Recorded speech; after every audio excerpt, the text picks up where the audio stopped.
So I started anyway, I think this is recording now.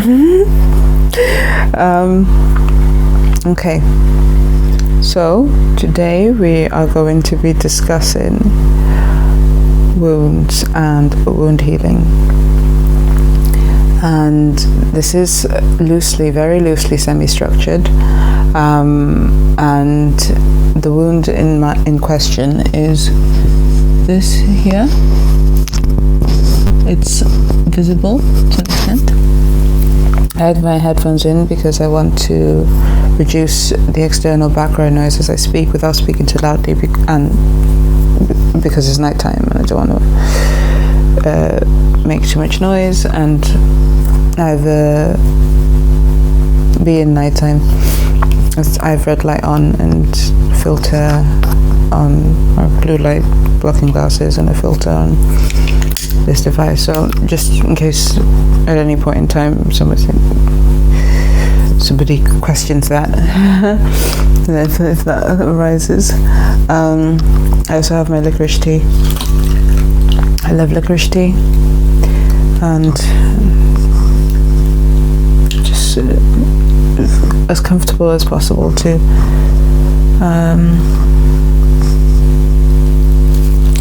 talk a little bit about this. So, what this is precisely, commonly people refer to it as a cold sore. What it is precisely is not the issue at hand. More so, we're looking at wounds in general, wound healing in general. The mechanisms of the how, the why it happens, and what it is, I'll get into another time. It's not very easy to ignore, as right now it's dry. It's got a scab over it, but usually, typically, sometimes when moisture is present, or if there are certain conditions in place, it can weep, it can have difficulty because it's so close to the mouth and saliva, and this is for this wound specifically. In other areas of the body or the skin, these issues may or may not apply. And this is important for the different wound healing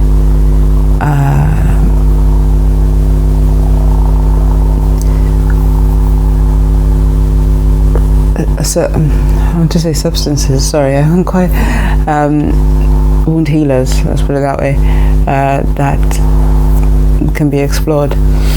So first I'm just going to share the story, my journey, and discuss each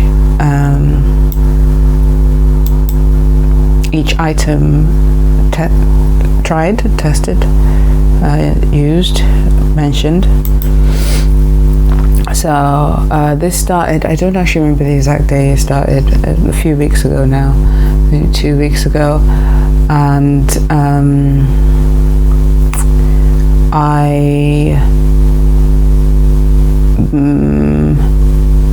first it was just itchy. Okay, I think it was back in like 4 weeks ago, a month or so, and I scratched my lips a lot, and then a spot developed, and then that spot broke open because it was like right at the corner of my mouth, and then that opening became wider and wider, and over time until it was this size. If my touching my mouth so much or lip so much gets to you, I'm gonna stop it's getting to me, basically. I'll try to. So at first I applied product that I make, DIY product if you will. It's a combination of coconut oil, vitamin E oil, frankincense oil, essential oil, myrrh essential oil, and cedarwood essential oil, and I use this for multiple purposes. So that what wound healing being associated with, if not all of these items, but then hoping, like the barrier of oil would mean that moisture, as in water, like water and oil repel each other, and also some of the ingredients of this product do in themselves or are proposed to have wound healing properties. And I could get into each individual one. I'm just going to select like some. So there's a paper, Effects of Topical Vitamin E on the Cosmetic Appearance of Scars. That's the title of the paper. And it states, anecdotal reports claim that vitamin E speeds wound healing and improves the cosmetic outcome of burns and other wounds. Many lay people use vitamin E on a regular basis to improve the outcome of scars, and several physicians recommend topical vitamin E after skin surgery or resurfacing. So vitamin E is one of the ingredients of the product. And then coconut oil. There's an article on Healthline published April 9th, 2017, titled "Is Coconut Oil Good for Your Skin?" And this reads, or part of it reads, coconut oil may help with wound healing. Several studies have demonstrated that coconut oil may aid wound healing. It found that treating the wounds with virgin coconut oil sped up healing, improved antioxidant status, and increased levels of collagen, an important protein that aids in wound healing. I just wanted to make a note of that before and during, although I think to a lesser degree or quantity. Collagen is also something that I incorporate in my, whatever you might call it, supplementary intake, ingestion, lifestyle. So many, fill in the blank. So I have collagen in the house and use it currently. So if that's supposed to improve wound healing, then I don't know. I'm gonna get into, like, when I get into the mechanism, the typical time that these cold sores, because of subtle variations in reasons why they manifest. I don't think cold sore isn't all fit in nominal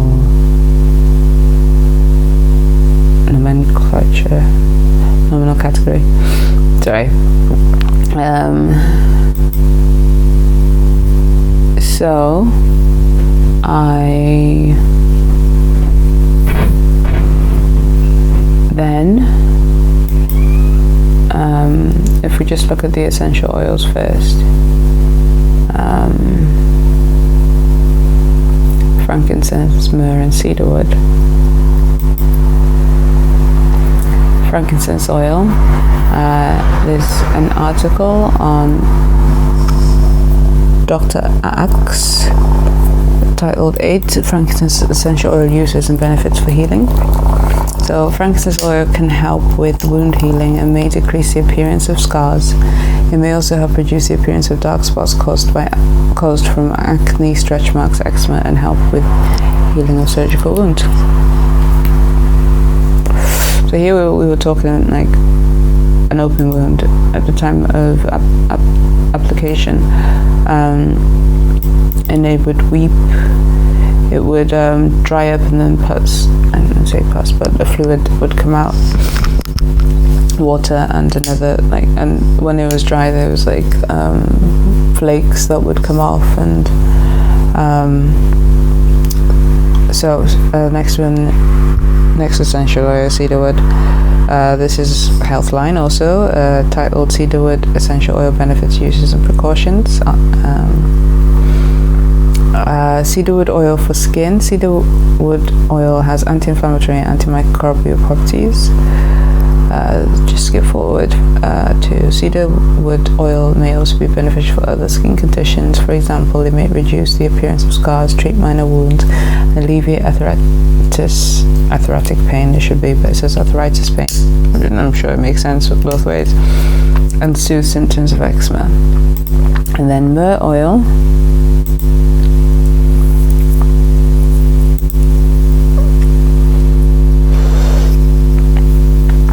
And you may be familiar with myrrh from... No. That's fun. Let's get rid of that.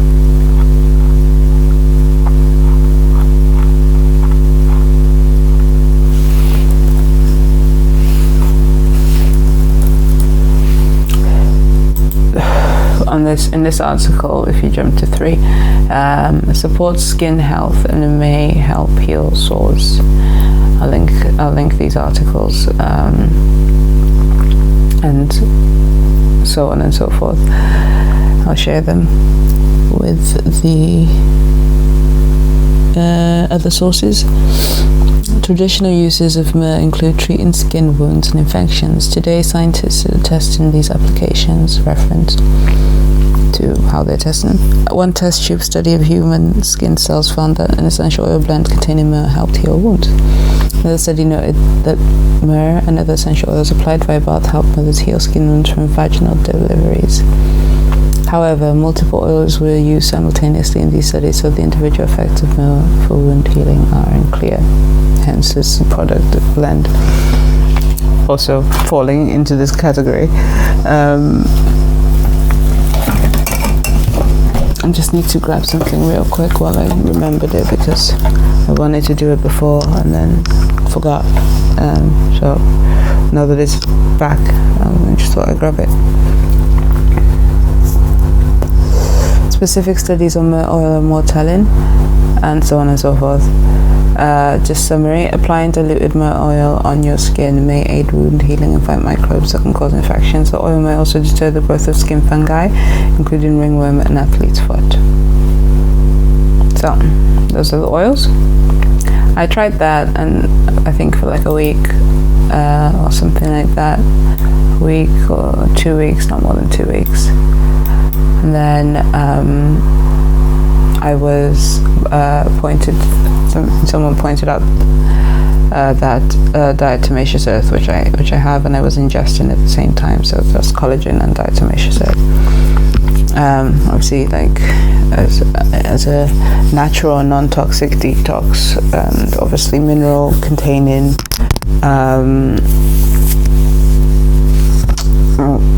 substance, made sense. I was ingesting it anyway for similar things like properties of and other reasons, similar usage. So, how to use food grade diatomaceous on skin lesions. Live strong and live strong. That's the name of the article.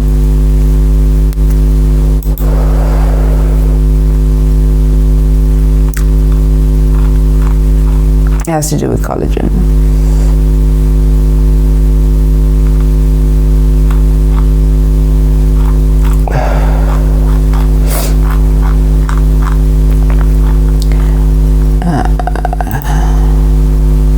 Just 1 second. Diatomaceous earth is the fossilized remains of a kind of algae called diatoms. You see how plants be in medicine, and the connection and all that. So it contains many of the essential minerals your body needs to function, including calcium, sodium, iron, and magnesium. However, diatomaceous earth is mostly made of silica, a mineral that is integral to the formation of collagen. Collagen is a building block of skin and is necessary to heal inflammation, wounds, and skin lesions. You can apply diatomaceous earth as a paste and ingest it with water or juice to get the most benefits out of it. So yeah. And then obviously next to diatomaceous earth, bentonite clay, full of earth. It's full as earth. And this is Mary Jean. Where did the name full as earth come from? I don't think that's the name of the article. And in that article it reads, full as earth can reduce the appearance of wound scars, minor burn marks, or any other kind of scars to a great extent. I'm just going to move this over here because I realised part of the reason why I need to do that. I realised why I need to do that.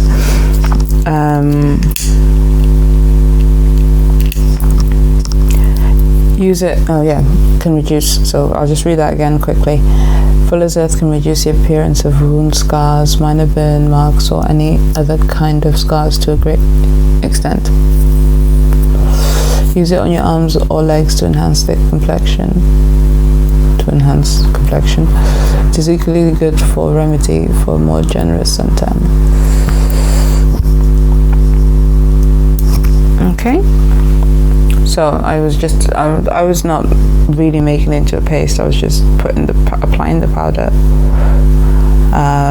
directly. Like I'd make sure my hands were clean, put it on the tip of my fingertips, and apply the powder. And sometimes people were like, "Oh, you got toothpaste on your lip," and I'm like, "It's not toothpaste. I know why it is, and I know why it's there."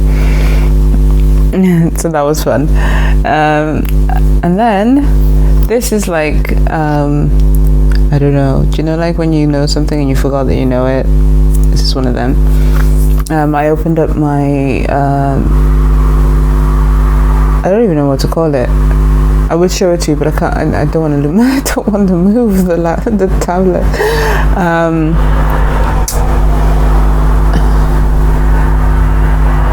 My personal care cupboard. Let's put it. I know there's a name for it. I'll get to it another time. I'm looking at it now, like I can see it. I'll see if I can turn the tablet, but it's just okay. So let's see how far I need to go to get into the shot. That thing there behind the door with the lights on. That. Okay. Technical terms evade me right now. It's nighttime and so I opened that up and found I've got like a little tub of sodium bicarbonate in there as well, just chilling for multiple purposes again. And then I was like, I don't think I've actually applied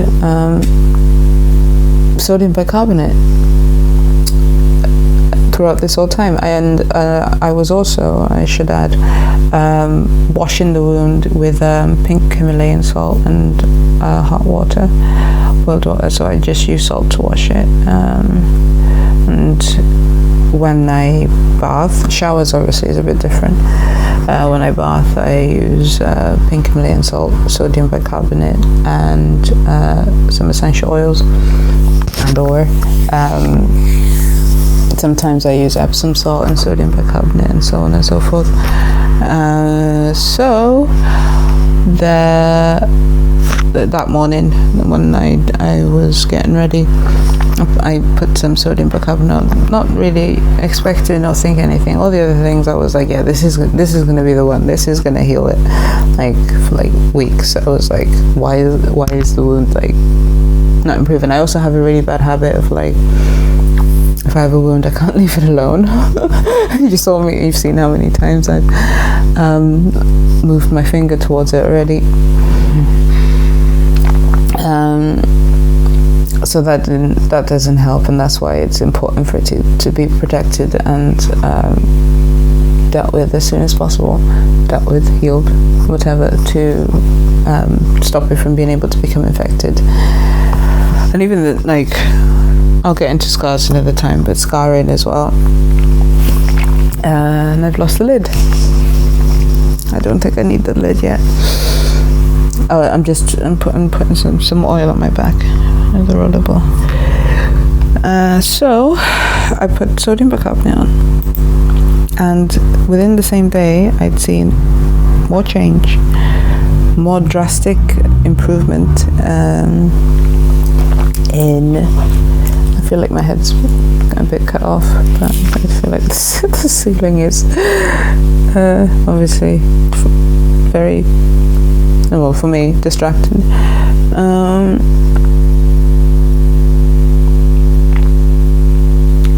Yeah.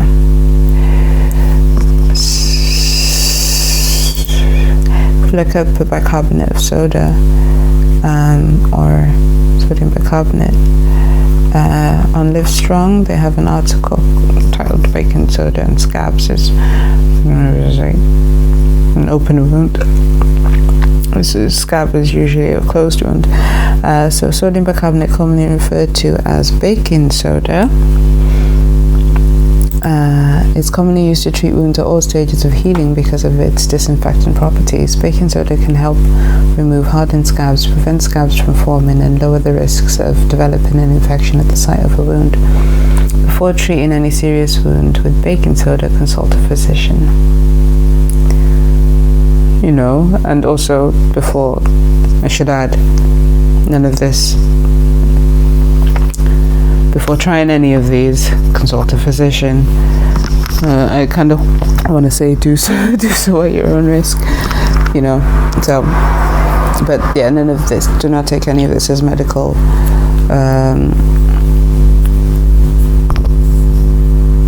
Creed. Just call it creed. So work with your healthcare provider, practitioner, physician. I kind of want to add, more on that, but more on that and elsewhere.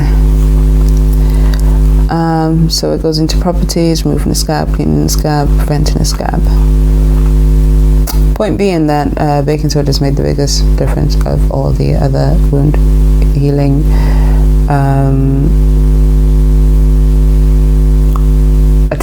items that were tested. Okay, and this is the first time, like I mentioned, is I've had a cold sore or something like this on my lip, at least that I remember in my life. I remember when I was younger, I used to get some strange skin diseases, for lack of a better term. So yeah, that is like another sodium bicarbonate I will be covering more on in future videos. But that is just like a little summary of the journey on wound, a little summary of the journey with this wound, and the healing process. And I will update in better lighting. Maybe there'll be photos. I don't know if I've taken any photos since I've had it, actually. I may have.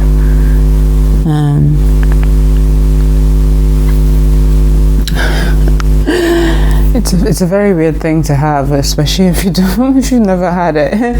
For me, anyway. Yeah, and I will be discussing scarring more, like some of the scars and stuff.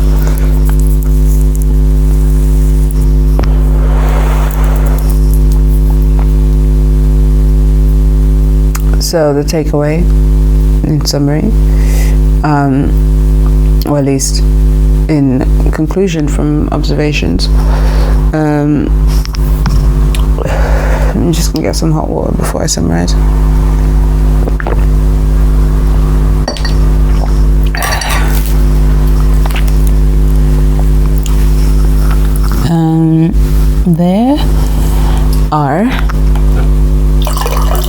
There are a lot of substances with acclaimed wound healing properties and other properties. I think like 50% of all essential oils have wound healing properties. according to what's out there. And I don't know the exact statistic, by the way. I'm just saying theoretically by guesstimation.